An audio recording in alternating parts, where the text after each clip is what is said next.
Good morning students, कैसे हैं आप सब। उम्मीद करती हूँ आप लोग अच्छे होंगे। बेटा, जैसा कि आप लोग देख पा रहे हैं, आज हम लोग बात करेंगे उर्दू कोर कोर्स की सिलेबस की। ठीक है, इसमें हम लोग क्लास 11 की बात करने वाले हैं।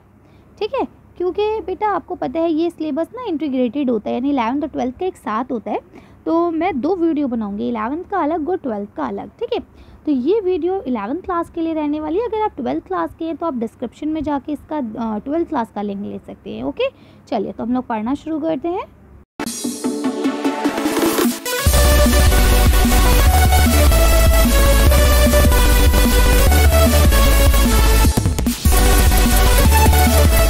देखिए बेटा, ये 11th क्लास का सिलेबस है, अप्रैल से लेके नेक्स्ट मार्च तक का।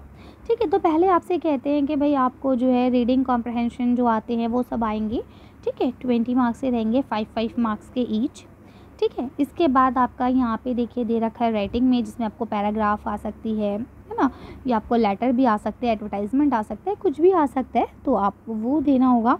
इसके अलावा ग्रामर की नॉलेज में आपको ग्रामर का अलग अलग हिस्सा है, जैसे इसम है ना, इसम की किस्में हो गई, फिर ज़मीर है उसकी किस्में हो गई, सिफत है उसकी किस्में हो गई। ठीक है, इसके अलावा आपके सेंटेंसेस होते हैं, एडम फेजेस होते हैं, ये सारी चीज़ें हो गई। ठीक है, तो ये सब आपका ग्रामर में रहने वाला है। मेनली बेटा क्या होता है, आपको मेन चीज़ यही होती है। देखिए आप वाहिद जमा मुतज़ाद ये सारी चीज़ें 11th-12th के लेवल पर आके मुझे ऐसा लगता है कि आप लोग बहुत आसानी से कर सकते हैं, है ना। मुश्किल चीज़ें ये होती है कि हम मैम एस्से वगैरह की प्रैक्टिस कैसे करें, या अगर किसी शायर के बारे में या किसी अदीब के बारे में आता है या किसी सबर का खुलासा आता है तो हम कैसे करें, है ना।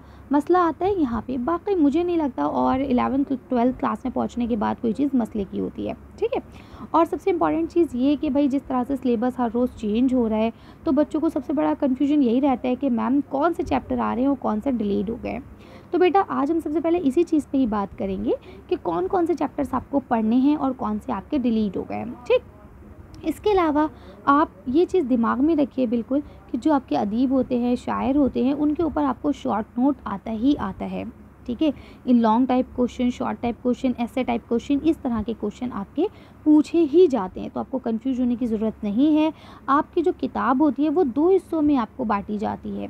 ठीक है, एक होता है प्रोज़ वाला हिस्सा, एक होता है पोइट्री, जिसे प्रोज़ को हम लोग क्या कहते हैं, नस्र कहते हैं। क्या कहते हैं, प्रोज़ को हम लोग कहते हैं नस्र। ठीक है, और पोइट्री को हम लोग कहते हैं नज़्म का हिस्सा, या हिस्सा शेरी भी कहा जाता है इसको। ठीक है, तो आपको पता है कि भाई अगर आपका ये वाला कोर्स है तो आपकी इसमें पहली बुक जो है वो नई आवाज़ है ना, और सप्लीमेंट्री बुक जो है वो धनक है। ठीक, तो धनक से भी क्वेश्चन आएंगे, तो देखिए यहाँ दिया गया है। इसके अलावा ये देखिए आपको सब चीज़ें दे दी गई हैं। ठीक, प्रोजेक्ट्स वगैरह भी आपको बनाने हैं जो आपके जो जोड़ेंगे। अब देखिए यहाँ पे आपको लिखा है ना, 2 बुकें आपकी दी गई हैं, एक है नई आवाज़ और दूसरी है धनक। ठीक है, तो अब यहाँ बताते हैं कि भाई धनक में से या नई आवाज़ में से ये चैप्टर डिलीट हो गए हैं, ये चैप्टर आपको नहीं पढ़ने। जैसे पहला जो आपको नहीं पढ़ना मजमून है, ठीक है, रोबोट। इसके बाद खाना खाने के जो फ़याज़ी हैं इनका ये मजमून है, इसको नहीं पढ़ना है आपको। फिर ये नज़्म है ना, इसे नहीं पढ़ना है। इसके अलावा जो यहाँ पे आपको नज़ीर अकबर आबादी की नज़्म है कलयुग, ये भी आपको नहीं पढ़नी है। अब इसके बाद जितना भी आपका सिलेबस बचा है वो सब आपको एज़ इट इज़ पढ़ना है, पूरा कंप्लीट करना है। इसके बाद अगर हम धनक वाली बुक की बात कर लें तो धनक में मीर दर्द की जो गज़ल है, ठीक है, या मुसफ़ी की जो गज़ल है, या आपकी नासिख की जो गज़ल है ना, या आपकी ज़ौक़ की है, या इक़बाल की है। ठीक है, तो इनकी जो नज़में हैं या गज़लें हैं ये आपकी नहीं आ रही हैं। ठीक है, इसके बाद देखिए यहाँ पे आपका देश सिंगार करके लिखा है, सरे राह गुज़रे ये नज़्म है।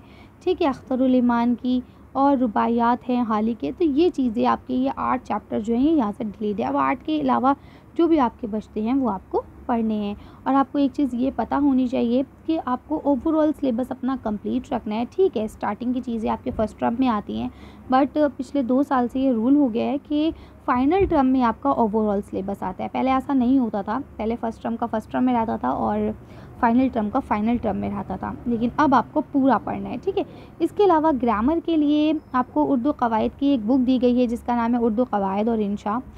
ये सारी चीज़ें मेरे चैनल पे आपको मिल जाएंगी, इसके सारे मज़मून वगैरह जो भी हैं वो अगर आप देखना चाहें तो देख सकते हैं।